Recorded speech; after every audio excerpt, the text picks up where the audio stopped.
Hi friends, আজকে আবার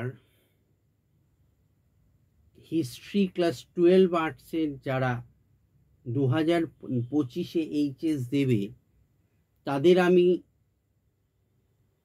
গত ওয়েডনেসডে আমি ভিডিও দিয়েছিলাম 1 থেকে 20টা এসএকিউ অতীত স্মরণের। আজকে তারপর থেকে 21 to 44 অবধি আমি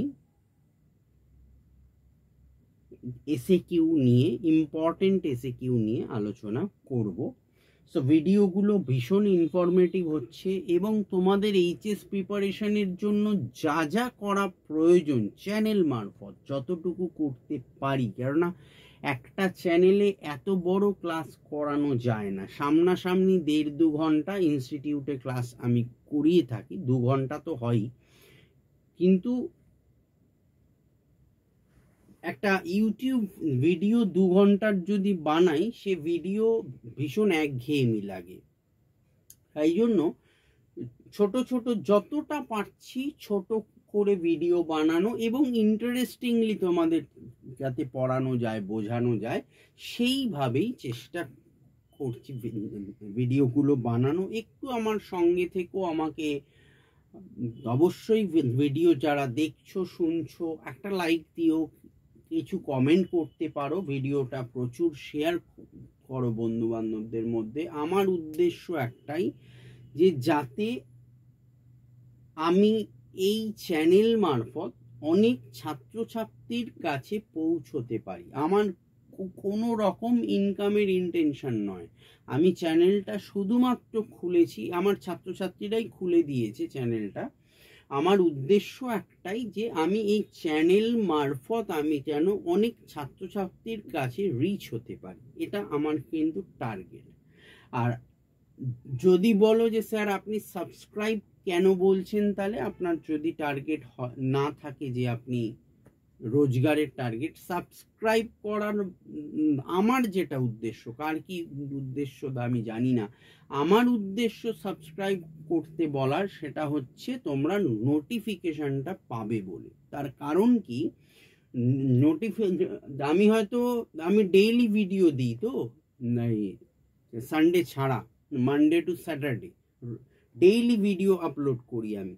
সো এবারে যদি কোনো কারণে সামহাও তুমি হয়তো বাড়িতে বিজি আছো, বাড়ির কেউ অসুস্থ হয়েছে বা বাড়িতে কেউ এসেছেন রিলেটিভস, তো তুমি হয়তো সেই মুহূর্তে ভিডিওটা দেখতে পারলে না, বাট ভেরি ইম্পর্টেন্ট ভিডিও ছিল সেটা, ঠিক আছে, পরপর আমি যেভাবে ক্লাসগুলো করা, তো সেক্ষেত্রে তোমাদের ভিডিওটা পরে সাবস্ক্রাইব করা থাকলে, নোটিফিকেশন বেল আইকনে প্রেস করা থাকলে নোটিফিকেশন অটোমেটিক্যালি পেয়ে যাবে। তুমি চ্যানেলে গিয়ে তোমাকে দেখতে হবে না, এই জন্য বলা, আমার উদ্দেশ্য এটাই। ওকে, সো আমি আজকে 21 বলছি, কোয়েশ্চেন নাম্বার 21 এসএকিউ অতীত স্মরণ ক্লাস 12 হিস্ট্রি আর্টস। ব্রত কথা বলতে কি বোঝো, অথবা ব্রত কথা কি? দুভাবেই প্রশ্নটা আসতে পারে, আনসারটা একই হবে। আনসার, ব্রত কথা বলতে আমরা লোক কথার সেই বিভাগকেই বুঝি যাতে ব্রতের মধ্য দিয়ে গ্রাম জীবনের নানা ধরনের আশা আকাঙ্ক্ষা, কামনা বাসনার বহিঃপ্রকাশ ঘটে থাকে। ব্রত কথা 2 ধরনের হয়, একটা শাস্ত্রীয় ব্রত আর একটা মেলি ব্রত। ওকে, কোয়েশ্চেন নাম্বার 22, যারা 1 থেকে 20 ভিডিওটা দেখোনি এসএকিউ, তাদের উদ্দেশ্যে বলবো, যারা চ্যানেলটি নতুন দেখছো সাবস্ক্রাইব করে তো রাখতেই পারো, কেননা এখানে বিভিন্ন আমি এডুকেশনাল ভিডিওই দিয়ে থাকি। আর চ্যানেলের প্লেলিস্টে, ডেসক্রিপশনে প্লেলিস্টে তুমি পরপর ভিডিওগুলো পাবে। হিস্ট্রির যেটা ওয়েডনেসডে দিয়েছি দেখো, তার কারণ পরপর ভিডিওগুলো দেখলে চ্যাপ্টার ওয়াইজে দেখবে, তোমাদের পড়তে বুঝতে শিখতে অনেক সুবিধা হবে। এবং আমি আগের ভিডিওতে বলেছিলাম, সেটাই আরেকবার সংক্ষেপে বলছি। হিস্ট্রি এমন একটা পার্ট, এত বড় ভাস্ট সিলেবাস, যে কমপ্লিট পড়া বা পুঙ্খানুপুঙ্খ সব পড়া প্রায় অসম্ভব। স্পেশালি যারা মিডিওকার ক্যান্ডিডেট, যারা মধ্যবর্তী ছাত্রছাত্রী আছো, তাদের পক্ষে সত্যি অসম্ভব। আমি 20 বছর 21 বছর হচ্ছে আমার চলছে যে টিচারি প্রফেশনে আছি। সো সেই অভিজ্ঞতা থেকে বললাম, আমার কাছে বহু ছাত্রছাত্রী এসে আসে যে স্যার একটু সাজেস্টিভ টাইপের দিলে আমাদের ভালো হয়, একটু দিন না বলে।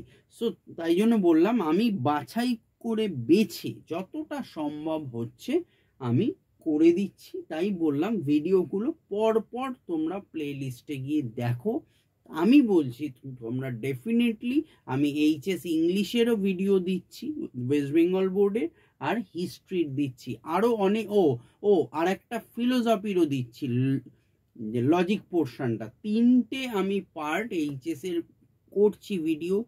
সো আমি আরও পার্ট করাতে পারি। আমি টোটাল 8টা 9টা সাবজেক্ট আমি আমাদের ইম্প্যাক্ট ইনস্টিটিউটে পড়াই, বাট 8টা 9টা সাবজেক্ট মানে করানোর মতো আমার সময় নেই, একদম সময় নেই। তাই জন্য আমি যতটা ছোট করে করানো যায়, কেননা আমি প্রচুর সাবজেক্টস পড়াই ডেইলি ওয়াইজের, 21 বছর চলছে রানিং। সো তাই জন্য যতটা সংক্ষেপে করানো যায়, আমার ক্লাস টাইম এবং আমার ইউটিউব চ্যানেল দুটো যাতে একসাথে কানেক্ট করতে পারি, এটাই আমার উদ্দেশ্য।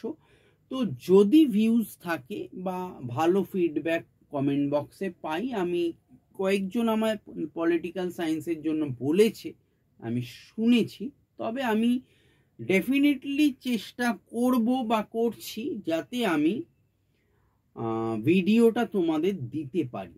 আমি চেষ্টা নিশ্চিতভাবে করব। আমার কিছু ক্যান্ডিডেটস আছে যারা আমাকে চ্যানেল ওয়াইজ বলেছে যে স্যার, কমেন্ট বক্সে, যে স্যার একটু যদি পলিটিক্যাল সায়েন্সটা বলেন, সিলেক্টিভ কিছু কোয়েশ্চেন।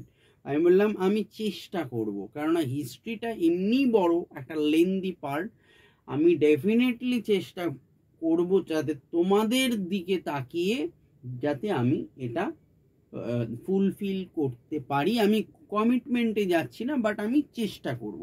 ওকে, সো নেক্সট কোয়েশ্চেন নাম্বার 22, লোককথার এপিক ল বলতে কি বোঝো?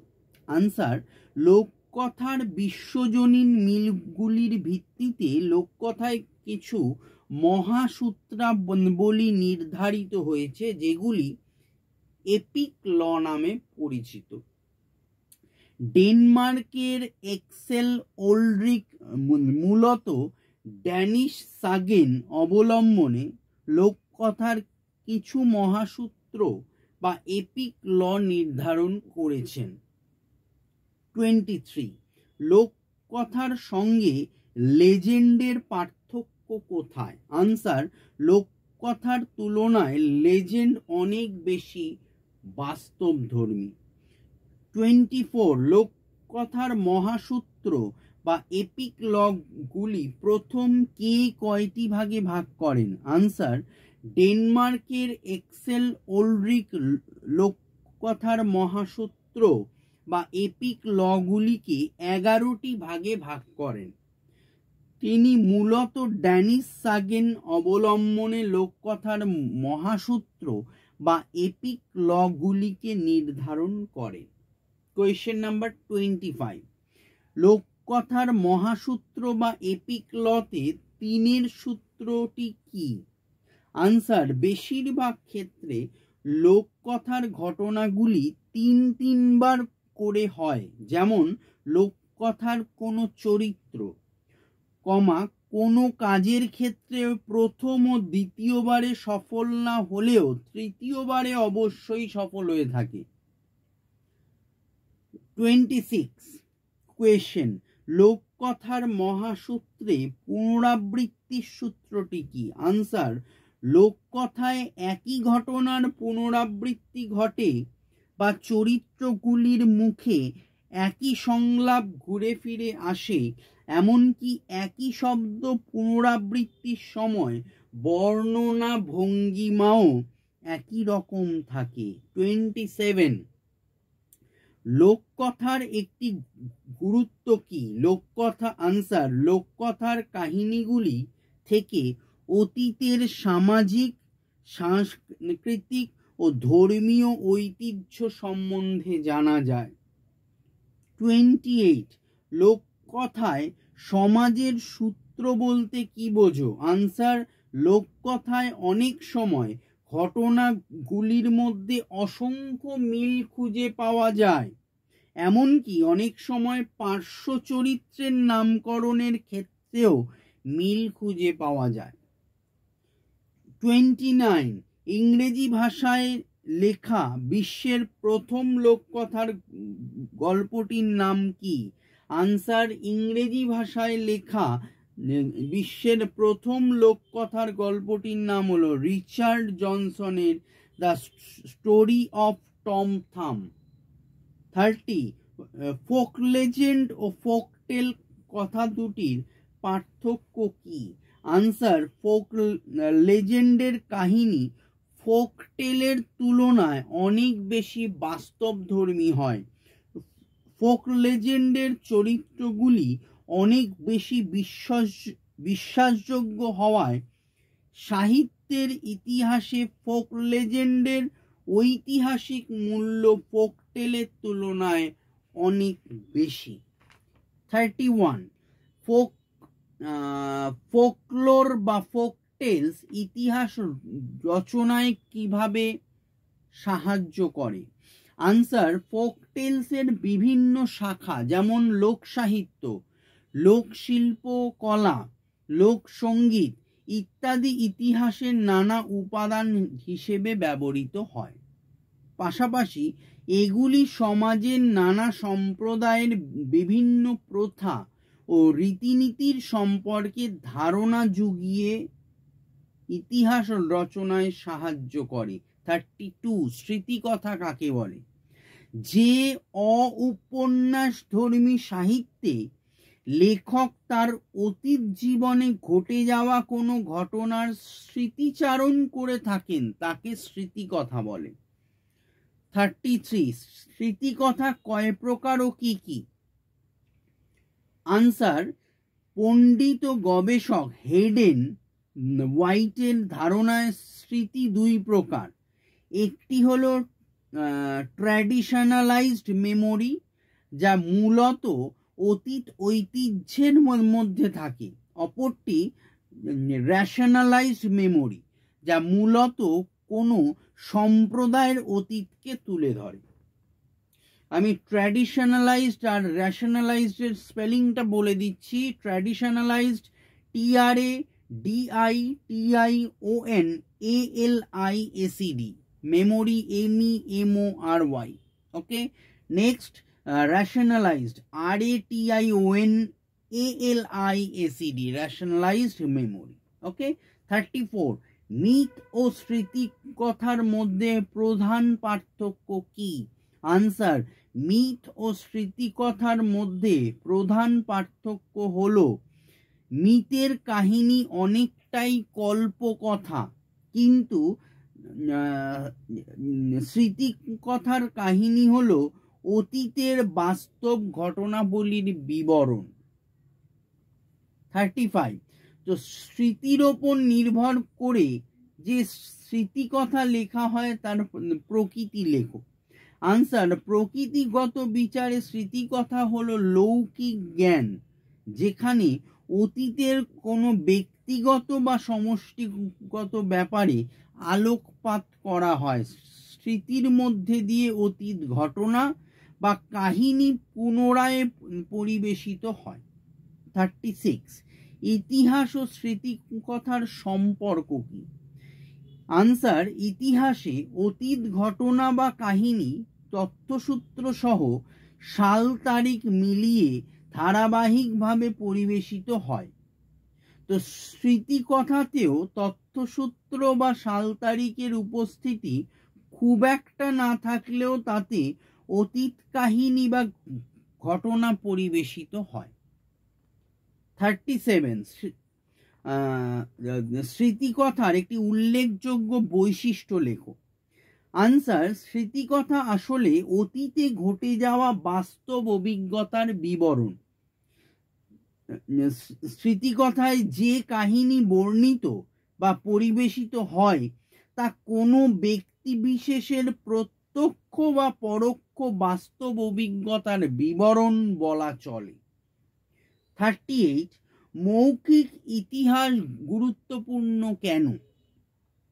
মৌখিক ইতিহাস। আনসার, মৌখিক ইতিহাস অতীতের নানা ধরনের গল্প বা কাহিনী জানতে সাহায্য করে এবং অতীতের বহু বিষয়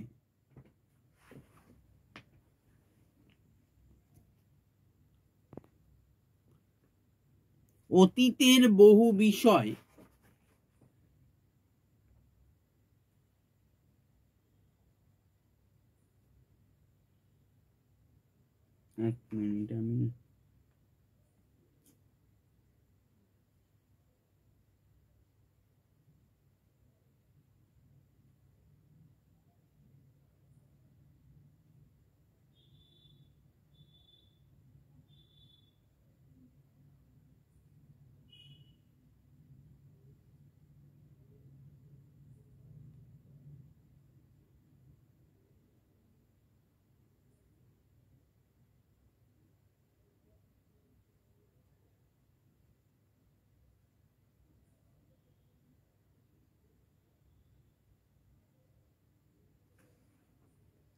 নেক্সট হচ্ছে অ্যাকচুয়ালি আমার দুটো ফোন ঢুকছিল, আমি নাম্বারটা গুলিয়ে ফেলেছি।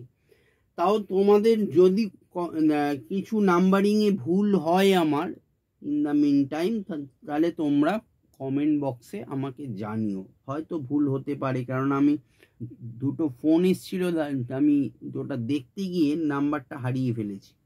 ওকে, সো মৌখিক ঐতিহ্য বলতে কি বোঝো? 39 মৌখিক। আনসার, মৌখিক ঐতিহ্য হলো এমন এক সংস্কৃতিগত ধারণা যা এক প্রজন্ম থেকে অপর প্রজন্মে লোকমুখে প্রচারিত হয়। বিভিন্ন দিক থেকে মৌলিক ঐতিহ্যের সংজ্ঞা দেওয়া হয়। ওরাল হিস্ট্রি অ্যাসোসিয়েশনের মতে কোটেশনে অতীতের ঘটনা সম্পর্কে মানুষের কণ্ঠস্বর, স্মৃতিকথা, বিভিন্ন সম্প্রদায় ও অংশগ্রহণকারীদের বক্তব্য সংগ্রহ, সংরক্ষণ এবং বিশ্লেষণ এবং চর্চা করাকে মৌখিক ঐতিহ্য বলে। 40 কিভাবে মৌখিক ঐতিহ্যের আধুনিক ধারণার বিকাশ ঘটে?